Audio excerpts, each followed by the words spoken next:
शोपियां में सुरक्षा बल के जवानों ने मुठभेड़ में 5 आतंकियों को ढेर कर दिया। बीते 4 दिन के अंदर शोपियां में जवानों की आतंकियों से तीसरी बार मुठभेड़ हुई और इस मुठभेड़ में भी सुरक्षा बल के जवानों ने 5 आतंकियों को मार गिराया। आतंकियों की खबर मिलते ही जवानों ने अभियान चलाया और जिस इलाके में आतंकी छिपे थे उसकी घेराबंदी तेज कर दी। इलाके के जंगलों और खेतों से आतंकियों के भागने का अंदेशा था, इसलिए कई जवान पेड़ों की आड़ में तैनात हो गए ताकि आतंकियों को कोई मौका न मिल पाए। मुठभेड़ वाली जगह से कुछ दूरी पर सुरक्षा बल की कई बख्तरबंद गाड़ियां भी मौजूद रहीं और जवान भी पूरी तरह मुस्तैद दिखे। कुछ घंटे चली मुठभेड़ के बाद वहां छिपे 5 आतंकियों को मार गिराया गया। 7 तारीख को 5 मिलिटेंट मारे गए, 8 तारीख को 4 मिलिटेंट मारे गए थे और आज 5 मिलिटेंट मारे गए। तो इस तरीके से पिछले 4 दिनों में 14 मिलिटेंट शोपियां डिस्ट्रिक्ट में मारे गए। राजस्थान में कोरोना मरीजों की संख्या बढ़ने के बाद गहलोत सरकार ने दूसरे राज्यों से लगी सीमाओं पर 1 हफ्ते के लिए सख्ती बढ़ा दी।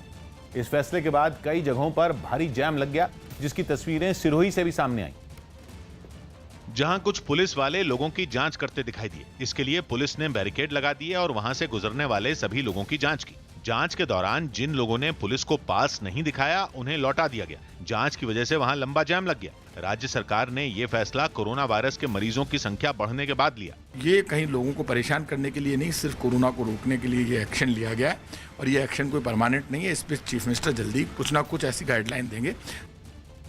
गहलोत सरकार ने कोरोना की रोकथाम के लिए जरूरी कदम उठाने के साथ ही दूसरे राज्यों से लगी सीमाओं पर 1 हफ्ते के लिए सख्ती बढ़ा दी। जानकारी के मुताबिक राज्य सरकार ने सभी जिलों के डीएम और एसपी को एक आदेश जारी कर दूसरे राज्यों से लगने वाली सीमाओं पर सख्ती बढ़ाने को कहा।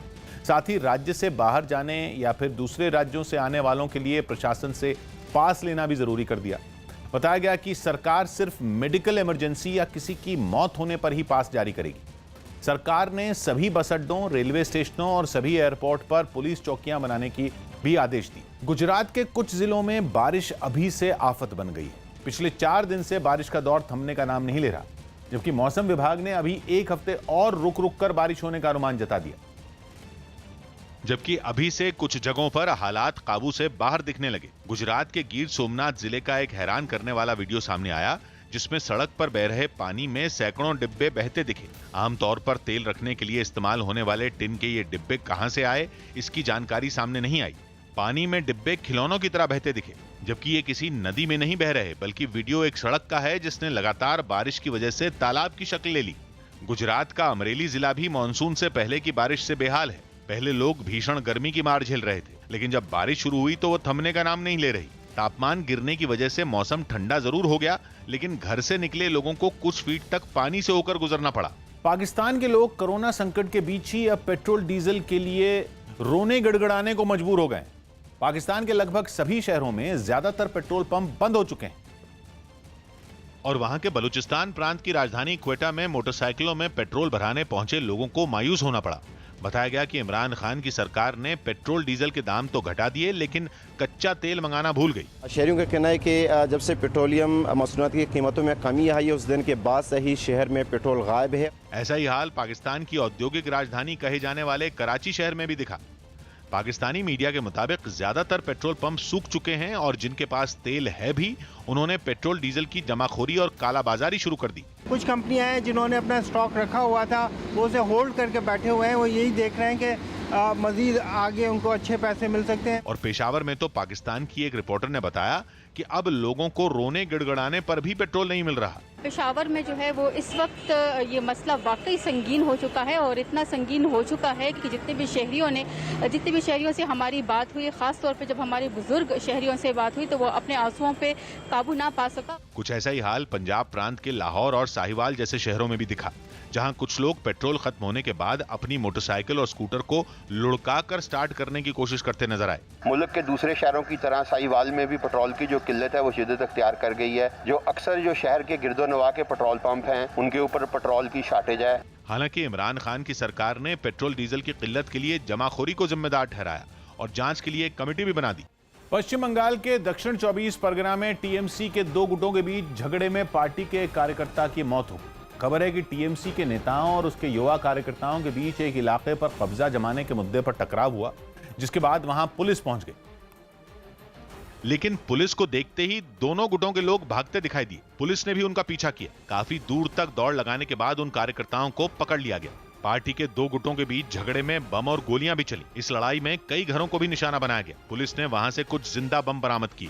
टीएमसी की इस अंदरूनी लड़ाई पर बीजेपी को हमला करने का मौका मिल गया। এই তৃণমূল ক্ষমতা আসা থেকে ইন্ডাস্ট্রিয়ালের উৎপাদ বেড়েছে।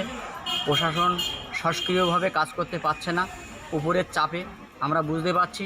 बताया गया कि इलाके पर कब्जे की ये लड़ाई लंबे वक्त से जारी है, लेकिन पिछले एक हफ्ते से उनके बीच हिंसक झड़पें हो रही हैं। असम के तिनसुकिया में तेल के एक कुएं में एक बार फिर विस्फोट हुआ, जिसमें दमकल विभाग के 2 लोगों की मौत हो गई। पहली बार तेल के इसी कुएं में 27 मई को विस्फोट हुआ था, जिसके बाद से कुएं से गैस का रिसाव हो रहा था।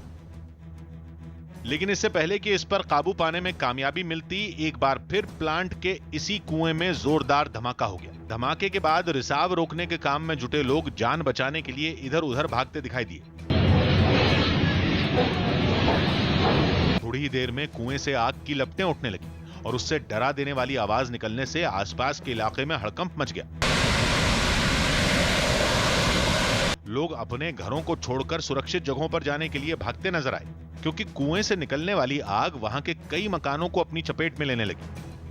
बिगड़ते हालात को संभालने के लिए वहां राहत और बचाव दल के लोगों को तैनात कर दिया गया। इसके अलावा असम के मुख्यमंत्री ने इस मुद्दे पर प्रधानमंत्री से बातचीत भी की, ताकि कुएं में लगी आग को जल्द से जल्द बुझाया जा सके। एनडीआरएफ की टीम ने मोर्चा संभालते ही प्लांट और उसके आसपास के इलाकों में सर्च ऑपरेशन चलाया और इस हादसे में मारे गए दमकल विभाग के 2 लोगों के शवों को बरामद कर लिया। बताया गया कि ये लोग कुएं से हो रहे गैस रिसाव को रोकने के काम में जुटे थे।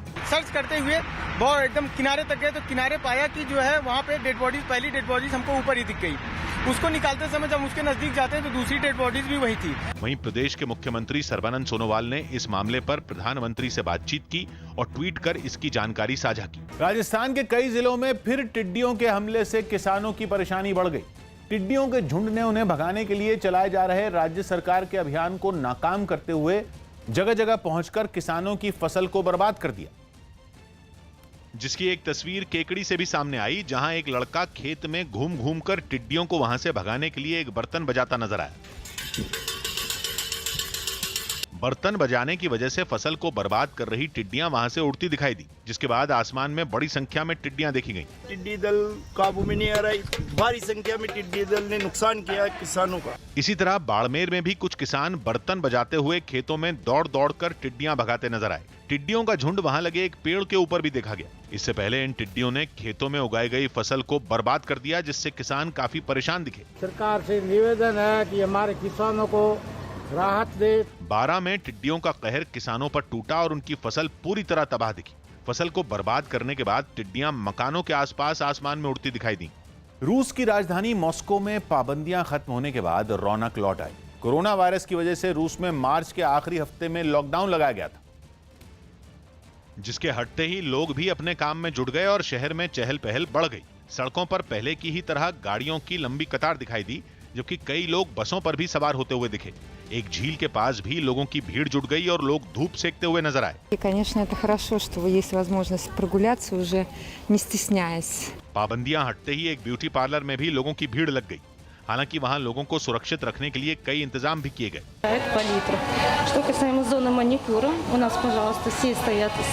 ब्यूटी पार्लर में पहुंचे लोगों ने भी लॉकडाउन खत्म होने पर खुशी जताई।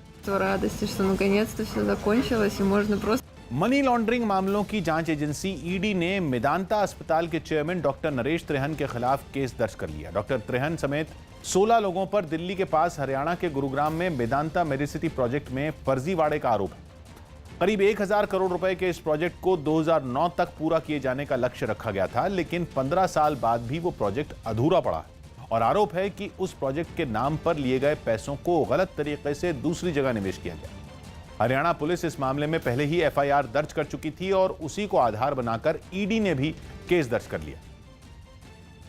इस मामले की गंभीरता को देखते हुए इस मामले पर अब ईडी जब तफ्तीश करेगी तो निश्चित तौर पे कई लोगों से इस मामले में सबसे पहले उन लोगों का बयान दर्ज किया जाएगा और कहा जा सकता है कि इस मामले में जो मेदांता मेडिसिटी के जो फाउंडर मेंबर हैं डॉक्टर नरेश त्रेहन, उनसे भी पूछताछ होगी। इसके साथ साथ कई लोगों से इस मामले में आगे पूछताछ होने वाली है।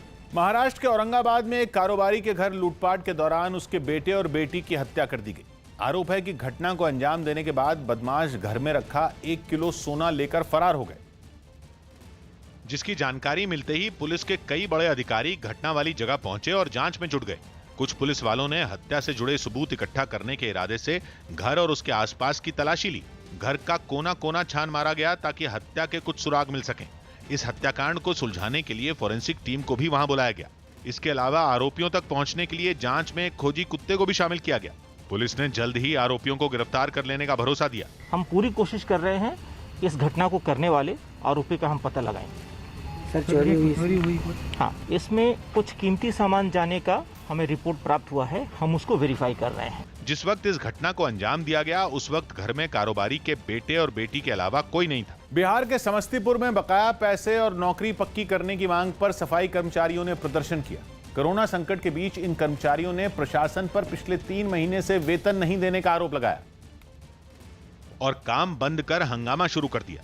नगर पंचायत के दफ्तर के बाहर जुटे सफाई कर्मचारियों ने प्रशासन के खिलाफ जमकर नारेबाजी की। काम कराकर पैसा नहीं दे रहा। प्रदर्शन के दौरान इन कर्मचारियों ने सोशल डिस्टेंसिंग तो दूर, मास्क पहनना भी जरूरी नहीं समझा। प्रदर्शनकारियों ने प्रशासन से जल्द वेतन देने की मांग की। पैसा नहीं मिल रहा है जिसके कारण ये लोग काम बंद किए हैं। प्रदर्शन की जानकारी मिलने के बाद पुलिस भी वहां पहुंच गई और उसने उन्हें समझाने की कोशिश की, लेकिन प्रदर्शनकारियों को समझाने के दौरान कुछ पुलिस वाले भी नियम कायदे भूल गए और बिना मास्क पहने नजर आए। दिल्ली के कनॉट प्लेस में सरकारी बैंकों के निजीकरण के मुद्दे पर भारतीय मजदूर संघ से जुड़े कुछ लोगों ने प्रदर्शन किया। कुछ दिन पहले 20 लाख करोड़ रुपए के राहत पैकेज के बारे में बताते हुए वित्त मंत्री निर्मला सीतारामन ने साफ किया था कि सरकारी कंपनियों का निजीकरण किया जाएगा, जिनमें कुछ बैंक भी शामिल हैं। सरकार के इसी फैसले के विरोध में कुछ लोग एक बैंक के सामने हाथों में पोस्टर और झंडे लेकर इकट्ठा हो गए। प्रदर्शन के दौरान इन लोगों ने सरकार से बैंकों का निजीकरण रोकने की मांग करते हुए नारेबाजी की। हालांकि ये सभी प्रदर्शनकारी मुंह को मास्क से ढके और एक दूसरे से फासला बनाते हुए ही नाराजगी करते दिखे। विरोध कर रहे लोगों ने नियमों का पूरी तरह ध्यान रखा। महाराष्ट्र के सामने चल रहा है ये प्रदर्शन, बताया जा रहा है कि ये लोग भारतीय मजदूर संघ से ताल्लुक रखते हैं। ये प्रदर्शन है किस वजह से कर रहे हैं? सरकार की ये जो नीति है वो गलत है। सरकार को इस नीति को पुनः अपना जो है सोचना चाहिए। दिल्ली पुलिस ने एक टिकटॉक स्टार की पिटाई और उसका वीडियो वायरल करने के आरोपी को गिरफ्तार कर लिया। ये घटना दिल्ली के द्वारका इलाके में कुछ दिन पहले हुई थी, जहां 2 बदमाश पिस्तौल लेकर एक नाबालिग लड़के को धमकाने पहुंचे थे और उनमें एक बदमाश ने धमकाते हुए उस टिकटॉक स्टार लड़के के साथ मारपीट भी की थी। जल्दी हो जा, नातना बड़ा जो टिकटॉक स्टार है, मुर्गा बन जा। इस घटना के वायरल वीडियो में काली टी शर्ट पहना एक लड़का भी दिखा, जो उस नाबालिग टिकटॉक स्टार को बचाने की कोशिश कर रहा था, लेकिन हाथ में पिस्तौल लिए बदमाश ने उसकी एक नहीं सुनी। बात तो बता हो यार। इस वीडियो में आरोपी कई बार पिस्तौल तानकर धमकी देता भी नजर आया। मारपीट करने वाले बदमाशों ने ही इस घटना का वीडियो बनाकर वायरल किया था, जिसके आधार पर पुलिस ने भूपेंद्र नाम के आरोपी को गिरफ्तार किया और उसके नाबालिग साथी को भी पकड़ लिया। पुलिस की जांच में सामने आया कि हत्या के आरोप में जेल में बंद आशु नाम के बदमाश के कहने पर टिकटॉक स्टार के साथ मारपीट की गई थी। आशु और ये माइनर के बीच में कुछ झगड़ा था। भूपेंद्र आके पिस्टल लेके इनको धमकी दिया था। यूपी सरकार ने गो हत्या और गोवंश यानी गाय बैल की तस्करी को पूरी तरह गैर जमानती अपराध बना दिया। इसके लिए गोवध निवारण अध्यादेश 2020 को यूपी कैबिनेट ने मंजूरी दे दी, जिसमें गो हत्या या गोवंश की तस्करी करने वालों को 10 साल तक की कैद और 5 लाख रुपए जुर्माने की सजा का प्रावधान किया गया है। जबकि पहले यूपी में गो हत्या और गो तस्करी के अपराध में 7 साल से कम सजा होती थी, जिसकी वजह से आरोपियों को आसानी से जमानत मिल जाती थी। लेकिन अब अधिकतम सजा 10 साल होने की वजह से गोवध और गोवंश तस्करी के मामलों में जमानत मिलनी मुश्किल होगी। वहीं गाय बैल की तस्करी करने वाले की संपत्ति और तस्करी में इस्तेमाल वाहन को जब्त करने का प्रावधान भी नए कानून में है। बताया गया कि नए कानून के तहत गो तस्करों की संपत्ति कुर्क करने और उससे मिली रकम का इस्तेमाल गोवंश के भरण पोषण में किया जाएगा। साथ ही गोवध और गो तस्करी करने वालों पर गैंगस्टर एक्ट के तहत कार्रवाई करने और उनका पोस्टर लगवाने का भी अधिकार पुलिस प्रशासन को दे दिया गया है। हरियाणा के जींद में एक कोरोना मरीज पीपीई किट पहनकर अस्पताल से भाग गया। दुष्कर्म का आरोपी मेडिकल जांच के दौरान कोरोना पॉजिटिव पाया गया, जिसके बाद उसे अस्पताल में भर्ती करवा दिया गया, लेकिन पुलिस को धोखा देकर वो भाग निकला। और कोरोना मरीज के भागने का वीडियो अस्पताल में लगे एक सीसीटीवी कैमरे में रिकॉर्ड हो गया। वीडियो में दिखा कि कोरोना मरीज पीपीई किट पहनकर अस्पताल से बाहर निकला ताकि किसी को शक न हो।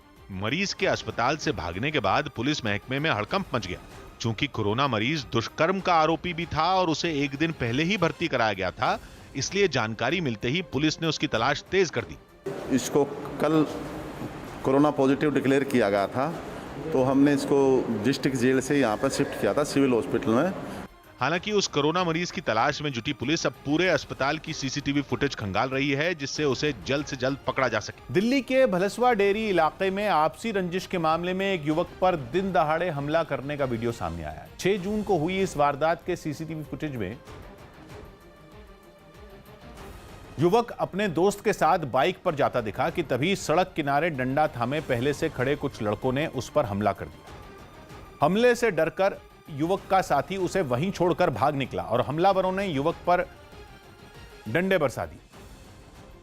जब तक युवक पिटता रहा, सड़क पर ट्रैफिक रुका रहा। युवक बेसुध होकर सड़क पर पड़ा दिखा, लेकिन हमलावरों ने उस पर डंडे बरसाना बंद नहीं किया। वो लगातार उसे डंडे मारते नजर आए।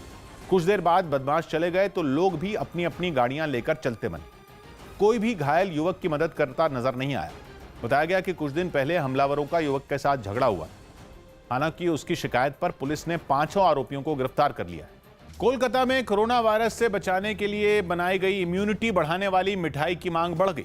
लॉकडाउन में रियायत मिलने के बाद खुली मिठाई की एक दुकान में लोगों की बीमारियों से लड़ने की क्षमता बढ़ाने के लिए इस खास मिठाई को बनाने का फैसला किया गया, जिसे बनाने के बाद उसे बाकी मिठाइयों के साथ काउंटर पर बिक्री के लिए रख दिया गया। डिस्प्ले पर ग्राहकों को इस मिठाई की खासियत भी बताई गई। 15 types of herbs and spices है, जैसे दालचीनी होगा, जस्ट मधु होगा और हनी दे के, प्योर हनी दे के बनता है, कोई शुगर नहीं ऐड किया हुआ है। दुकान पर पहुंचे लोगों ने महामारी के इस दौर में स्वाद के साथ सेहत बनाने के लिए इस खास मिठाई को खरीदा भी। अगर कोई हेल्थ में अच्छा करेगा तो फिर वो खाएंगे अभी। दुकानदार ने बताया कि इस मिठाई की बढ़ती डिमांड को देखते हुए वो दूसरी मिठाइयों को भी इसी तरह बनाने पर विचार कर रहे हैं। यूपी के जौनपुर में आम तोड़ने के विवाद में 2 समुदायों के बीच मारपीट होने के बाद झोपड़ियों में आग लगा दी गई। इस हंगामे के दौरान 7 लोग घायल भी हो गए और एक समुदाय के लोगों ने दूसरे पक्ष के लोगों की कुछ झोपड़ियों में आग लगा दी। दूर से ही ये झोपड़ियां आग में जलती नजर आईं और वहां से धुआं उठता दिखाई दिया। इस मामले की जानकारी मिलने के बाद पुलिस और जिला प्रशासन के कुछ अधिकारी वहां पहुंचे और हालात का मुआयना किया। पुलिस बल के साथ पहुंचे इन अधिकारियों ने इलाके के लोगों से बातचीत कर पूरे मामले को समझने की भी कोशिश की। एक अफसर ने झोपड़ियों के अंदर जाकर भी नुकसान का आकलन किया। सख्त कार्रवाई की जाएगी। 35 अरेस्ट अब तक हो चुकी हैं और दबिशें दी जा रही हैं। इस मारपीट में जख्मी हुए लोगों को इलाज के लिए पास के एक अस्पताल में भर्ती करा दिया गया। दिल्ली से लगने वाली यूपी की सीमाओं पर अब भी सख्ती बरकरार है। यूपी पुलिस के जवान दिल्ली से आने वाले लोगों को बिना पास के यूपी में दाखिल होने नहीं दे रहे, जिसकी वजह से लोगों को भारी परेशानी का सामना करना पड़ रहा है। दिल्ली और नोएडा को जोड़ने वाले डीएनडी फ्लाईवे की हर लेन में यूपी पुलिस के जवान तैनात दिखे। पास न होने पर गाड़ियों को वापस दिल्ली भेज दिया गया। यहाँ पर तमाम गाड़ियां आप देख सकते हैं कि ये वो गाड़ियां हैं जिन्हें यू टर्न लेकर नोएडा पुलिस ने कह दिया, यूपी पुलिस ने कह दिया कि वापसी जाएं, जहां से आए हैं वहां जाएं, क्योंकि इनके पास जो है मूवमेंट पास नहीं है। अनलॉक 1 में मिली छूट के तहत बड़ी संख्या में दफ्तर खोले जा चुके हैं, इसलिए बड़ी संख्या में दिल्ली में रहने वाले लोग नोएडा में घुसने की कोशिश करते दिखे, जिन्हें पुलिस ने लौटा दिया। ऑफिस में बात तो की थी, बट ऑफिस वाले तो बोलते हैं कि किसी और रूट को ट्राई करके देख लो, क्योंकि फिलहाल तो उन्होंने कोई पास वगैरह दिया नहीं, मूवमेंट पास हम लोगों को। कुछ लोगों की तो पुलिस वालों से बहस भी हुई। आपके पास रिटर्न परमिशन है? दिखाइए, दिखाइए। मैं आपको नहीं दूंगा। क्यों नहीं दिखाएंगे? मैं क्यों शिकायत करूं? आप मुझे बताते क्यों नहीं रिटर्न परमिशन दिखाइए आप। लेकिन यूपी पुलिस ने किसी को रियायत नहीं दी। और यह हालत तब है जबकि सुप्रीम कोर्ट भी एनसीआर के शहरों के बीच कॉमन पास जारी करने के निर्देश दे चुकी है। अनलॉक 1 के दिशा निर्देशों में भी एक राज्य से दूसरे राज्य में जाने की छूट दी गई थी।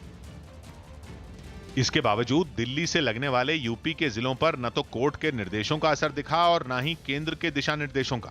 गौतम बुद्ध नगर और गाजियाबाद जिलों के प्रशासन का मानना है कि दिल्ली से आने वाले लोग कोरोना वायरस फैला सकते हैं, इसीलिए दिल्ली के बॉर्डर पर सख्ती की गई, जिसका खमियाजा घंटों तक लोगों को जैम में खड़े होकर भुगतना पड़ा। सबसे ज्यादा परेशानी उन लोगों को हुई जिन्हें घंटों जैम झेलने के बाद पुलिस वालों ने लौटा दिया। दिल्ली और यूपी के कालिंदी कुंज बॉर्डर पर भी ऐसा ही हाल दिखा। इन जो गाड़ियों को यू टर्न कराया जा रहा है, इनके पास ना ही मूवमेंट पास है, ना ही एसेंशियल सर्विसेज के कोविड-19 पास है। और यहाँ पर देखिए एक लंबा जाम आपको कालिंदी कुंज यहाँ पर फ्लाईओवर पर आपको दिखेगा।